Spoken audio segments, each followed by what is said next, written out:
it is always a concept. So make sure you know the cost function, the simple linear regression equation, which is the y equal to a plus bx. That is the simple linear regression equation. So if I can maybe borrow from what we did last time, following on that linear regression equation, which is just basically y equal to a plus bx. And like I also mentioned to you last time, that you need just to know the variables. Is someone speaking? I've heard some voice. Is someone saying something? Is someone saying something? All right. So I think maybe. Okay. So I was mentioning that what we said last time, do not worry about a lot of questions that you might have not seen. Do not worry about that.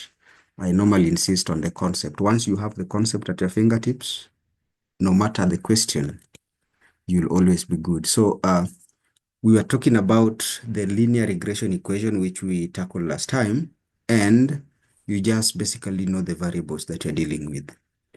Which one represent dependent variables and which one are independent variables, and where you are given more than one independent variable, where now you have, I wrote that equation here, the cost equation where we have more than one independent variable, where we have y equal to a plus bx1 plus cx2.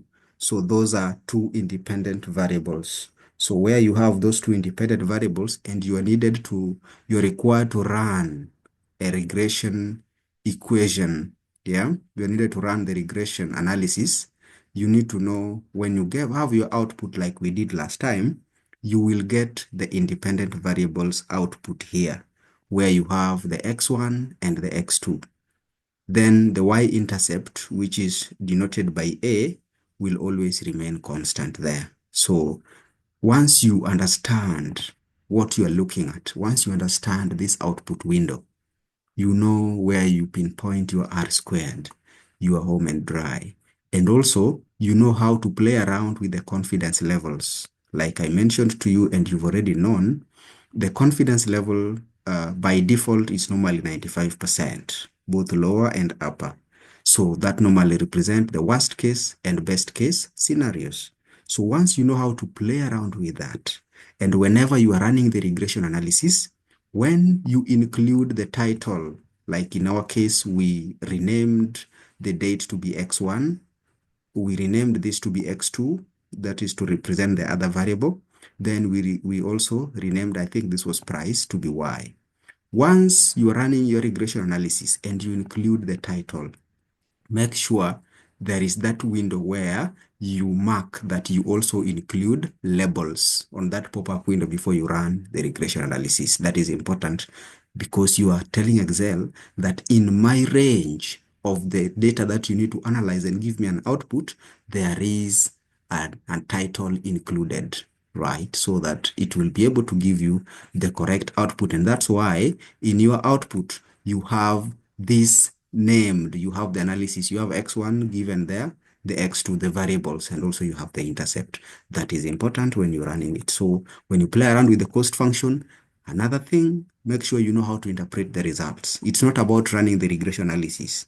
You'll have it, yes. It will be here. You'll have everything, regression analysis from ANOVA and all that.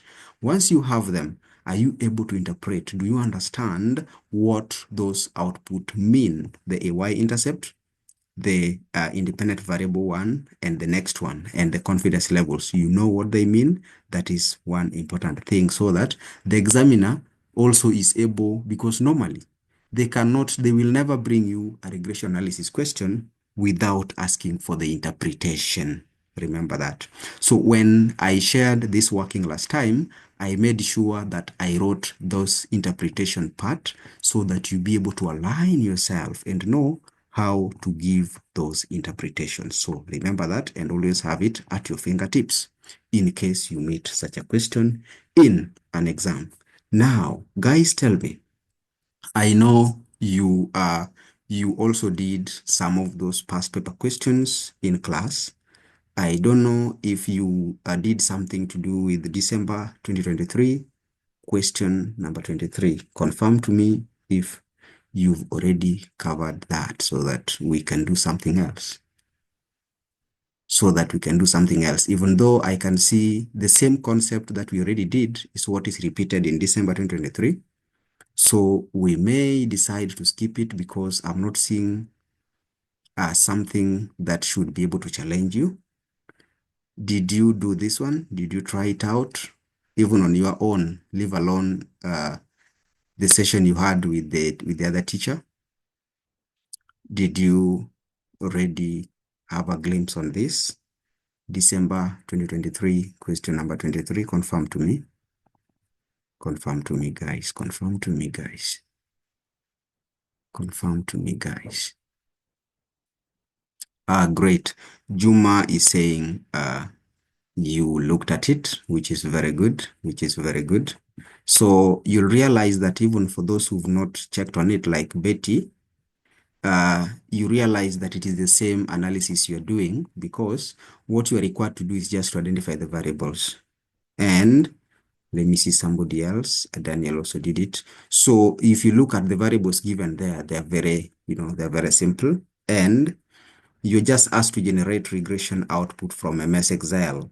And, whenever you are asked to generate regression output, and again, you see you have regression statistics, ANOVA, and the intercept, intercept and the slope. So this one just tells you see part A, the whole of part A. Once you run that regression analysis, you'll always have your output and you'll score all these marks. That is so easy. So regression is always the easiest. In fact, when they made MA compulsory, this regression analysis was one of the easiest compulsories that they've brought on board. So you should be able to score full marks in management accounting in case they bring regression or BEP analysis. So part B was about playing around with the confidence level. And for those who've not attempted it, go through it and make sure you can see they're asking you to include the confidence level at 95. So even if you do not change it, but the default output will always have 95% upper and lower confidence levels. So that is also so easy. I mean, that one, there is nothing that should challenge anyone.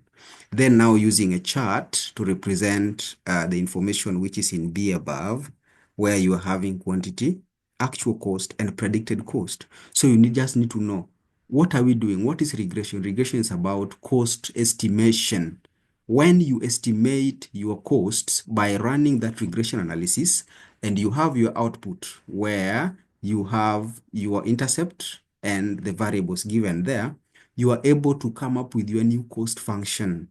And the cost function follows the linear regression equation, y equal to a plus bx. So in your output, like the same case we did last time, you have the a, then you have the variables x1 and x2, and the slope you also have. So you can be able to come up with the linear regression equation like we did here. You can see the equation is there. So from here, this one now gives you the estimated cost. So you just need to make sure you follow what the examiner wants so that you come up with this data of quantity on the left side. Then you have just a table. Then you have actual cost. Actual cost is what you are given in the question. You see this production cost. Those are the actual figures. Quantity is also you are given. Then you come up with the predicted cost. So predicted cost is now what you get from the output. You see, if you run a regression analysis of this, the output that you'll get will appear like this, though figures will be different because of the data that you're running on. Then when you come up with the predicted costs, predicted costs, now you predict a cost based on the base figures under the coefficient column. Then you also do the same for the lower 95 and upper 95 confidence levels. You come up with different cost estimations using the same function. And when you do that, you'll be able to run this graph, which the examiner wants you to do in part C, and you score the 20 marks. You see how easy it is to score 20 marks? now you have no reason to fail this BDA paper coming in. Is it 2.5 weeks time?